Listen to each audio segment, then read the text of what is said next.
Assalamualaikum warahmatullahi wabarakatuh lagi. Selamat datang di channel Ramli Ankar. Ramli di sini akan menemani Anda beberapa menit ke depan membahas siapa saja nabi yang jarang kita ketahui yang tidak termasuk di dalam 25 nabi. Tahukah Anda bahwa sebenarnya ada ratusan ribu nabi yang Allah utus ke dunia? Dari kecil saya dan Anda diperkenalkan dan diceritakan mengenai ke-25 nabi dan rasul, mulai dari Nabi Adam hingga daripada Nabi Muhammad SAW. Dari ke-25 nabi tersebut, 5 diantaranya disebut sebagai nabi ulul azmi, nabi yang teguh dalam berdakwah. Di antaranya seperti Nabi Nuh alaihissalam, Nabi Ibrahim alaihissalam, Nabi Musa alaihissalam, Nabi Isa alaihissalam, dan Nabi Muhammad sallallahu alaihi wasallam. Namun sungguh sangat disayangkan, saya baru belakangan ini mengetahui jika sebenarnya jumlah nabi dan rasul itu tidak hanya 25 orang saja seperti itu, teman-teman. Dalam sebuah hadis yang diriwayatkan oleh Imam Ahmad yang diceritakan ketika Abu Dzar bertanya kepada Nabi Muhammad sallallahu alaihi wasallam mengenai berapakah nabi dan rasul, maka Nabi pun menjawab bahwa jumlah nabi dan rasul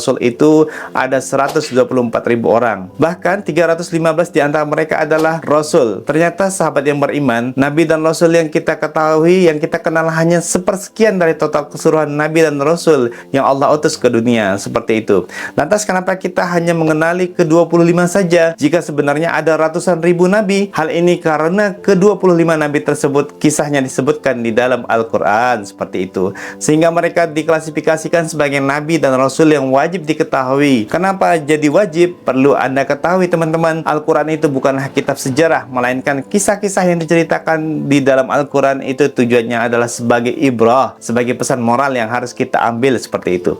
Oleh karenanya kisah-kisah di dalam Al-Quran, khususnya kisah-kisah Nabi itu diciptakan oleh Allah tujuannya agar kita dapat mengambil pelajaran dari kisah tersebut.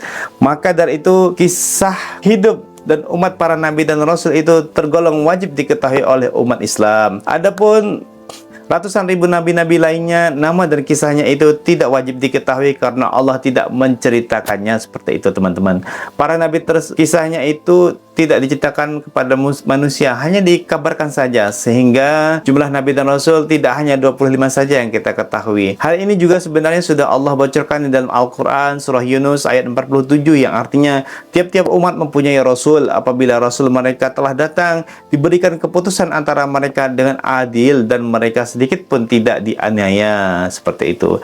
Dan di dalam Al-Quran surah Al-Isra ayat 15, yang artinya dan kami tidak akan mengazab sebelum kami mengutus seorang rasul. Jadi sebenarnya, teman-teman, semua peradaban dunia ini telah diutus seorang rasul. Ini juga menegaskan bahwa Allah tidak menyia-nyiakan umat manusia lainnya di belahan bumi lainnya dari petunjuknya dengan diutusnya seorang rasul itu. Ini berbeda dengan Kristen, sahabat beriman sekalian. Islam itu meyakini jika nabi itu bukan berasal dari dan untuk Bani Israel saja, tetapi Allah juga mengutus para nabi dan rasul itu kepada orang-orang selain Bani Israel dan juga orang-orang Arab. Hal ini juga diakui oleh umat Yahudi. Mereka juga mengakui bahwa nabi itu tidak mesti dari dan untuk bangsa Yahudi atau Bani Israel saja. Lebih lanjut mengenai ini mungkin akan kita bahas di episode berikutnya. Konsep nabi dan rasul pun itu juga berbeda. Nabi di dalam Islam adalah orang yang diberi petunjuk oleh Allah, sedangkan rasul itu adalah nabi yang diberikan tugas dan misi dakwah kepada suatu umat atau suatu kaum, seperti itu. Sehingga seseorang rasul itu pasti nabi, namun seorang nabi itu belum tentu rasul. Bagaimana pula cara kita mengetahui sosok-sosok nabi yang lain yang tidak wajib diketahui itu? Imam Ibnu Katsir, salah seorang ahli tafsir yang tafsirannya yang sangat banyak kita baca, yang begitu masyhur kita pelajari, ia telah mengumpulkan dan menulis mengenai profil-profil dan kisah-kisah dari nabi-nabi yang wajib diketahui dan tidak diketahui dalam sebuah kitab yang berjudul Qisasul Anbiya, seperti itu, teman-teman. Kitab itu telah diterjemahkan ke dalam bahasa Indonesia dengan judul Kisah Para Nabi dan Rasul. Memuat kisah-kisah nabi yang jarang diketahui juga. Kitab ini juga memuat kisah-kisah nabi yang wajib diketahui dan diceritakan secara lengkap berdasarkan riwayat yang sahih, teman-teman. Adapun di episode kali ini kita akan membahas sekilas saja para nabi yang jarang diketahui yang diceritakan dalam buku ini, ya. Namun sebelum kita bahas lebih lanjut, ada 11 nabi yang jarang diketahui oleh umat Islam yang dalam buku ini, kisah para nabi ini, mereka diceritakan. Umumnya dikutip dari riwayat-riwayat yang ada, baik dari hadis Nabi maupun riwayat Israiliyat. Namun umumnya merujuk pada Israiliyat. Walaupun nama mereka itu tidak disebutkan di dalam Al-Quran, namun namun mereka pernah disinggung secara tidak langsung di dalam Al-Quran seperti itu. Sedangkan Al-Quran banyak memuat kisah-kisah Bani Israel. Maka dari 11 nabi yang jarang diketahui itu disebutkan itu hampir keseluruhannya adalah nabi-nabi dari Bani Israel seperti itu. Namun nabi yang bukan dari Bani Israel juga ada teman-teman, seperti Nabi Syed. Beliau adalah salah satu dari sekian anak Nabi Adam alaihissalam serta Hawa. Muhammad Ibnu Ishaq berkata bahwa sebelum Nabi Adam itu wafat, Nabi Adam mengajarkan Nabi Syed siang dan malam, memberikan wasiat kepadanya karena memikul tugas kenabian selanjutnya adalah Nabi Syed alaihissalam. Dalam sebuah hadis diriwayatkan dari Ibnu Hibban disebutkan dari Abu Dzar bahwa Allah memberikan Nabi Syed ini adalah 50 lembaran suhuf. Yang kedua teman-teman, ia adalah Nabi Hanzalah. Ia adalah nabi yang diutus kepada kaum Ras. Kaum Ras ini disinggung di dalam Al-Quran pada surah Al-Quran ayat 38 sampai 39. Al-Hafiz Abu Qasim bin Asakir dalam kitab Tariknya menyebutkan bahwa kepada kaum Ras ini diutuslah seorang nabi bernama Hanzalah. Nabi ini kemudian dibunuh dengan dimasukkan ke dalam sumur. Makanya mereka dinamakan Ashabul Ras, kaum pemilik sumur, yang mana pada akhirnya kaum itu pun diajab oleh Allah dan binasa. Seperti itu.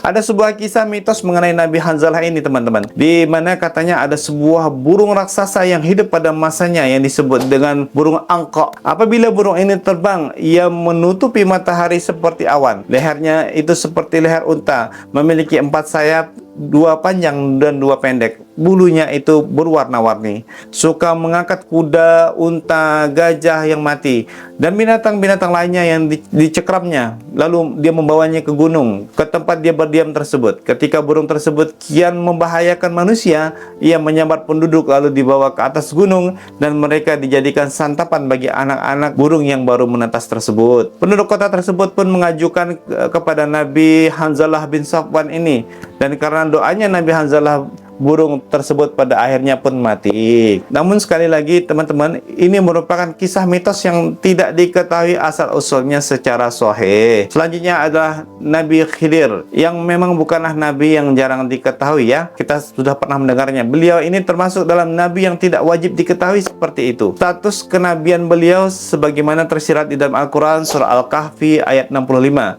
Adapun nama Khidir itu muncul di dalam hadis Nabi.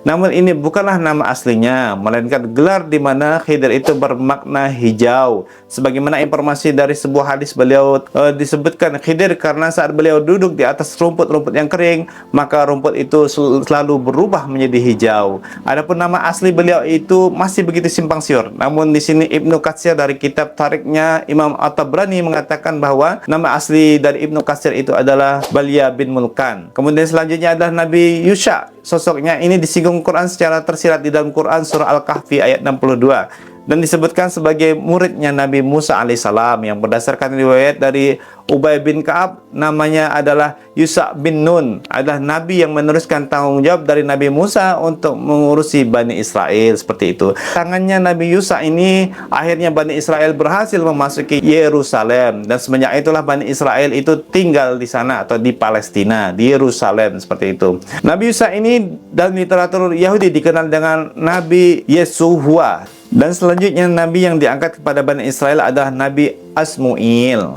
atau Nabi Samuel namanya. Beliau hidup di akhir kesukuan Bani Israel karena beliaulah yang mengangkat seorang raja pertama dari Bani Israel, yakni Talut atau Saul, dan kemudian Raja Talut ini mengangkat Nabi Daud sebagai rajanya hingga terus ke Nabi Sulaiman alaihissalam. Dan Nabi Asmuil ini di dalam literatur Yahudi disebut dengan nama Nabi Samuel. Setelah beberapa waktu dan sudah berganti era hingga ke era Uziah. Nah, pada masa itu hiduplah Nabi Asy'ya bin Absaya. Dia hidup hingga Raja Hizkia berkuasa. Informasi mengenai dirinya berasal dari riwayat Israiliyat yang dikutip oleh Ibnu Ishaq. Setelah Raja Hizkia wafat, Bani Israel itu dipimpin oleh anaknya, yakni Raja Manasi, yaitu seorang penyembah berhala. Nabi Asy'ya terus berdakwah sehingga akhirnya Raja Manasi itu memerintahkan untuk membunuh karena Nabi Asy'ya menentang menyembah berhala. Berdasarkan riwayat Israiliyat yang dikutip oleh Ibnu Ishaq, Ketika Nabi Asy'ya ini lari dari pembunuhan tersebut, sebuah pohon terbuka, lalu ia pun masuk ke dalam pohon tersebut. Maka lalu digergajilah pohon itu dan beliau pun wafat di dalamnya. Nabi ini di dalam literatur Yahudi disebut dengan nama Nabi Yeshayahu. Di zaman Raja Jalim ini lahirlah seorang nama bernama Irmia bin Halqiyah. Kisahnya secara tersirat disebutkan di dalam Al-Quran surah Al-Isra ayat 2 sampai 8. Dan juga dari riwayat Israiliyat dari Wahab bin Munabbih. Beliau adalah nabi yang menyaksikan keruntuhan kerajaan Bani Israel Yahudi karena hukuman dari Allah akibat kemusyrikan mereka dan kezaliman yang mereka lakukan itu. Dalam literatur Yahudi dikenal dengan nama sebutan Nabi Yirmayahu seperti itu. Kerajaan Israel itu runtuh karena diserang oleh kerajaan Persia. Penduduk Bani Israel pun diungsikan ke Persia, yaitu Babilonia. Nah, nabi yang hidup di era pembuangan ini adalah Nabi Hizkiel. Kisahnya juga tersirat di dalam Al-Quran, yaitu di dalam surah Al-Baqarah ayat 243. Dikisahkan tibalah Nabi Hizkiel ini di suatu tempat yang penduduknya mati bergelimpangan karena wabah penyakit. Lantas Allah memperlihatkan kekuasaannya kepada beliau dengan menghidupkan tulang belulang penduduk itu disusun satu persatu hingga mereka hidup kembali. Ini salah satu kisah Nabi Hizkiel ini. Nah, namanya di dalam literatur Yahudi disebut dengan nama Yehezkiel.